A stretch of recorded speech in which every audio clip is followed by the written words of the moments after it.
Hello friends, അപ്പോൾ എന്തൊക്കെയുണ്ട് വിശേഷം? ഞാനൊന്നും നാട്ടിലില്ല, യു എയിൽ ഹസ്ബൻഡ് കൂടെയാണ്.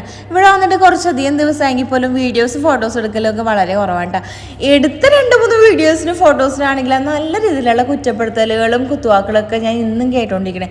നീ ഒരു അമ്മയാണ്, നീ എങ്ങനെ അവിടെ പോയി ഇത്ര സന്തോഷിച്ച് ഉല്ലസിക്കുന്നു എന്നാണ് എല്ലാവരും ചോദിക്കുന്നത്. എല്ലാവരും ഒന്നും അല്ല കേട്ടോ, കുറച്ച് ആൾക്കാർ മാത്രമേ ചോദിക്കണം. അത് എന്തിനാ ഇങ്ങനെ ചോദിച്ചിട്ട് എന്ത് സുഖം അവർക്ക് കിട്ടണമെന്ന് എനിക്കറിയില്ല. എന്തായാലും പ്രസവിച്ച എനിക്കില്ലാത്ത ബുദ്ധിമുട്ടും വിഷമങ്ങളാണ് ഈ ചോദിച്ചവർക്കുള്ളത്.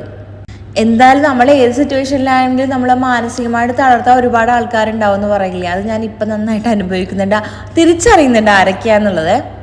അപ്പം ഞാൻ എൻ്റെ കുഞ്ഞിനെ ആക്കിയേക്കണത് ഞാൻ സേഫായിട്ടും ഹാപ്പി ആയിട്ടൊക്കെ വളർന്ന എൻ്റെ വീട്ടിൽ എൻ്റെ വീട്ടുകാരോടൊപ്പം അല്ലെങ്കിൽ ഹസ്ബൻഡിൻ്റെയും ഫാമിലിയുടെ ഒപ്പം എല്ലാവരും ഉള്ള ഒരു സ്ഥലത്താണ് ഞാൻ എൻ്റെ കുഞ്ഞിനെ ആക്കിയേക്കണത്. അല്ലാതെ ഉപേക്ഷിച്ച് വന്നതേ അല്ല.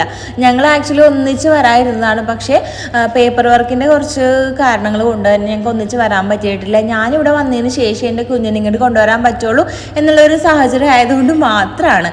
പിന്നെ ഇനിയിപ്പോൾ കുറ്റം പറയണവർ എന്തുണ്ടെങ്കിലും ഇങ്ങനെ കുറ്റപ്പെടുത്തിക്കൊണ്ടേയിരിക്കും. ഇനിയിപ്പോൾ ഓരോരുത്തരോടുള്ളൊരു തിരിച്ചറിവ് എനിക്ക് വന്നുകൊണ്ടിരിക്കേണ്ട. അപ്പോൾ എന്തായാലും അതെങ്ങനെ തന്നെ ആയിരിക്കട്ടെ, കഥ ഇങ്ങനെ തന്നെ തുടർന്നുകൊണ്ടിരിക്കട്ടെ. ഞാനിവിടെ വന്ന് ഓക്കെയാണ്, ഹസ്ബൻഡോടെ ഞങ്ങൾ ഒന്നിച്ച് നിൽക്കുന്നുണ്ട്. കുഞ്ഞിക്കിളി കൂടി വരുമ്പോൾ ഞങ്ങൾ 3 കൂടി ഹാപ്പി ആയിട്ട് അടിപൊളിയായിട്ടൊക്കെ ഇരിക്കും. അപ്പോൾ നമ്മൾ ഇന്ന് കുറച്ച് ഷോപ്പിങ്ങിനൊക്കെ പോയിട്ടുണ്ടായിരുന്നു. ഏട്ടൻ എനിക്ക് കുറേ സാധനങ്ങളൊക്കെ വാങ്ങിച്ചു തന്നു കേട്ടോ. അപ്പോൾ എന്തായാലും നന്നായിട്ട് ടയേർഡായി വന്നു കഴിഞ്ഞപ്പോഴത്തേക്ക് കുറച്ച് കഞ്ഞി കുടിക്കാമെന്ന് വിചാരിച്ചിട്ട് ഇവിടെ വന്നിട്ട് പാൽക്കഞ്ഞിയെ നല്ല ചമ്മന്തിയും മീൻ വറുത്തും അച്ചാറും അങ്ങനെ കുറച്ച് ഐറ്റംസൊക്കെ നല്ല പാൽക്കഞ്ഞി. അപ്പം നോക്കിയപ്പോൾ എൻ്റെ അതേ ആയിട്ട് നല്ല മിക്സ്ഡ് ഫ്രൈഡ് റൈസ് പറഞ്ഞു. എന്തായാലും 2 സ്പൂൺ പാൽക്കഞ്ഞി കുടിച്ചപ്പോൾ തന്നെ എൻ്റെ ആ പാൽക്കഞ്ഞി അല്ല എൻ്റെ ആ കഞ്ഞിമോഹം അങ്ങോട്ട് മാറി കിട്ടിയിട്ടുണ്ടായിരുന്നു.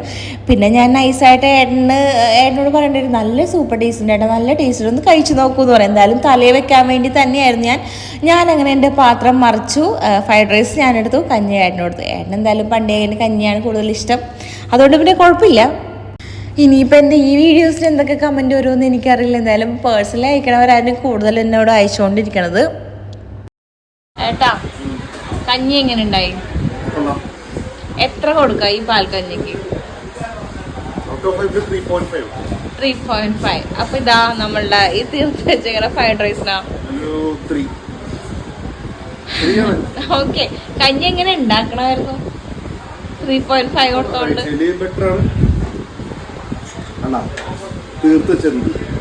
ശരി. അയ്യോ എൻ്റെ അമ്മേ.